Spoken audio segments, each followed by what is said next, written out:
Hello friends, so in this video we're going to be learning the addition and subtraction of surds. Now suppose we are given a root c plus b root c plus b root c. What we are going to have now would be a plus b, and close that in a bracket, root c, a plus b root c. Notice now that the roots are similar, right? So you have root c attached to a and you have root c attached to b. So what we are going to do in this form would be to add the numbers in front of your roots, and you just put the roots behind your answer. This is how you can add up surds. Similarly, if you have a root c minus b root c, b root c, the same rule applies, right? So what you're going to have is a minus b root c, a minus b root c. In the first case we have a positive sign, and in this second case we have a negative sign. So what this means is that whenever you are giving two surds now and the roots are similar, just like we have here, root c, you can simply add up or subtract the numbers in front of them. Now notice now that this would not be the same as having a root c plus b root d. In this case, there is no way we can add up these surds because their roots are different. So please, this would not be equal to, these would not be equal to a plus b root cd. This is not equal to this. So please don't make that mistake, okay? Now, let's play with some classic examples that will help us understand these concepts better. Now, let's take some examples. Let me change my ink. Yes. So examples now. Example. Suppose we have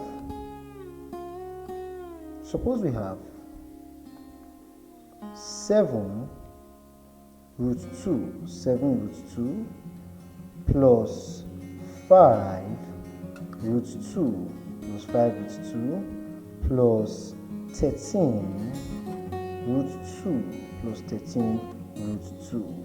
Now notice now that all of them have similar roots, so each of them would be root 2, and root 2. So we follow the rules now and we add up all the numbers in front of our roots, and we just pick one of the roots, right, according to the first rule we're given. So we have 7, let's enclose this in the brackets, plus 5 plus 13, 7 plus 5 plus 13. And in the aftermath, we are adding the root 2 behind. We just pick one of the root 2s and put it behind. So 7 plus 5 plus 13 gives us what? 25. So it gives us 25, and we add our root 2. So this would be our answer for this question. Easy, right? Let's take another example. Moving the page. Now we have another example here. Let's assume we are given 18 root 3 minus 4 root 3 minus 11 now root 3 minus 11 root 3. So what we have in this case would be, since we have similar roots now, root 3, what we simply do is we subtract all the numbers in front of these roots. So we have 18 minus 4 minus 11, and we attach one of the root 3's behind. So in the aftermath, 18 minus 4 gives us 14, and 14 minus 11 gives us 3. So our final answer would be 3 root 3. Easy, right? Very true, very true. It's an easy one. Let's take another example. Now, there are cases whereby you would have to simplify the surd first before you will be able to add or subtract these surds. Now, for those of you who have not been able to get those videos, please do well to get the video on simplification of surd. And in that video, I was able to explain in graphic details how we can simplify surds. Now, let's take our example. I'll leave a link in the description box below for you to get the video on simplification of surds, okay? Suppose we are given the roots now of 45 plus root 20 plus root 125 minus 2 roots 80 minus 2 roots 80. How do we handle this whole piece? So in the video on simplification of surds now, I told you, right, that we're going to look for two numbers whose product would give us 45 now, and one of those numbers must be a perfect square. So two numbers whose product gives us 45 are 9 and 5. So 9 and 5. So you can choose to write root 45 again as root 9 times 5, right? Now, two numbers whose product gives us 20 and one of them must be a perfect square would be,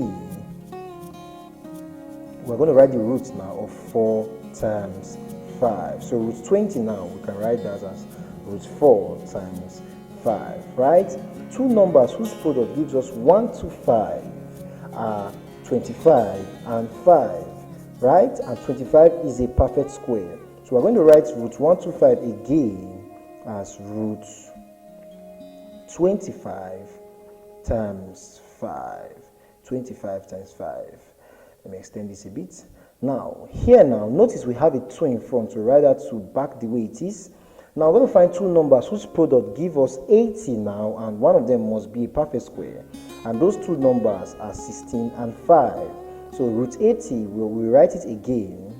We rewrite it again as the root of 16 times 5. So like I explained in the previous video, what we have here now would be root 9 now. Root 9 now. Notice now that root 9 gives us 3. So the square root of 9 would be 3. So write 3 there. Root 5, the root of 5 would be an irrational number. I explained that in the previous video. So we write that exactly the way it is. We write root 5. So the roots of irrational number are left just the way they are, right? So root 4 here gives us 2. The square root of 4 gives us 2. We rewrite our root 5 the way it is because we can't find the root of 5 to be just one single number. So that makes it an irrational number, right? So the root of 25 gives us 5, and we rewrite our root 5 since we can't get the roots directly as a single number. So now the root of 16 now gives us 4, right? So we multiply this 2 by the 4, and in the aftermath we write our root 5 behind. Write our root 5 behind. Now moving the page upward, we have 3 root 5 plus 2 root 5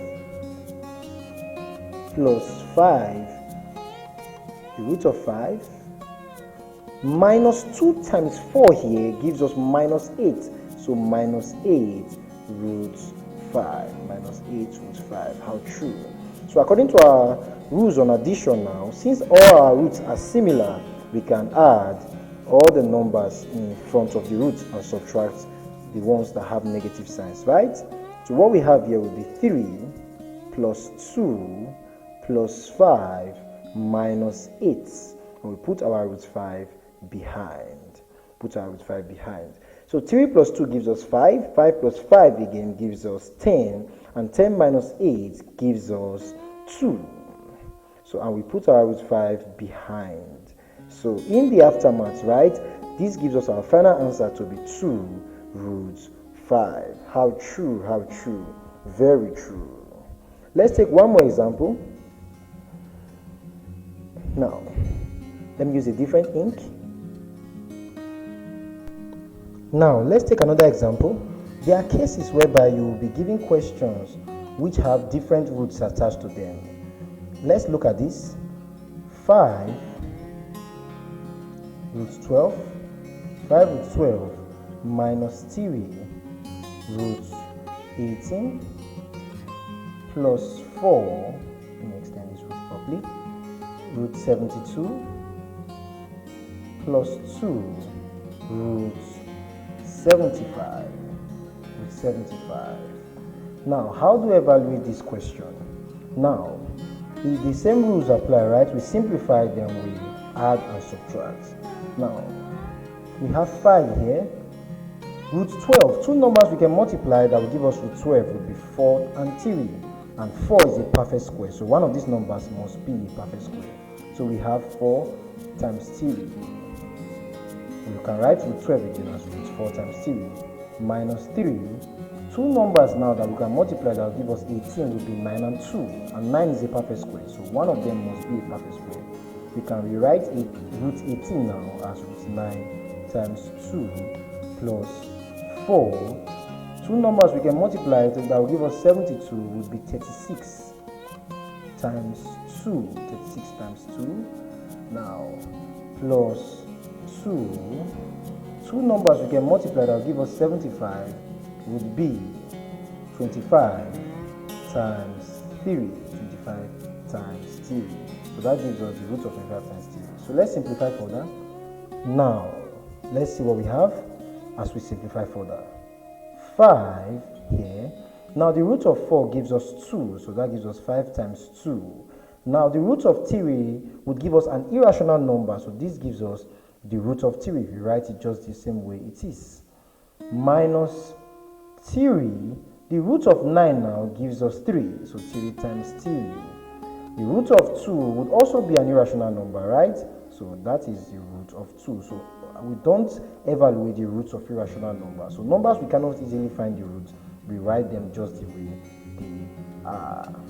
So now we have 4 here. 4 times the root of 36 now gives us 6. So 4 times 6, and the root of 2 is an irrational number, so we write it the same way it is. Plus 2 times the root of 25 gives us 5.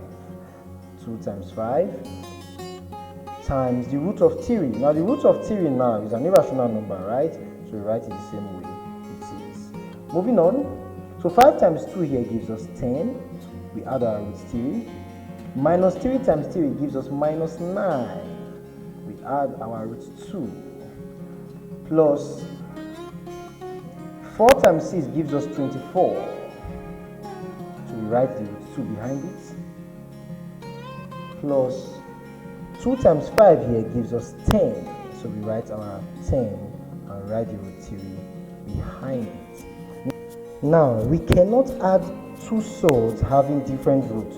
We cannot add 10 root 3 to 24 root 2, or we cannot subtract 10 root 3 from 9 root 2. So we must have the same root attached to the number for us to be able to add them up. So here now, we collect like terms now, and we have 10 root 3. 10 root 3. We put all the numbers having root 3 together and all the numbers having root 2 together, plus this other 10 root 3. We add this other 10 root 3 to it. So we have plus 10 root 3 minus 9 root 2, putting all the numbers having root 2 together, plus 24 root 2, right? So 10 root 3 plus 10 root 3 gives us 20 root 3, 20 root 3. Now minus 9 root 2 plus 24 root 2 gives us plus 15 root 2. That would be our final answer. Because they have different roots, we can't add them up. Thank you so much for watching. See you in the next video. In the next video, right, we'll be talking about the multiplication and the rationalization of surds. See you in the next video.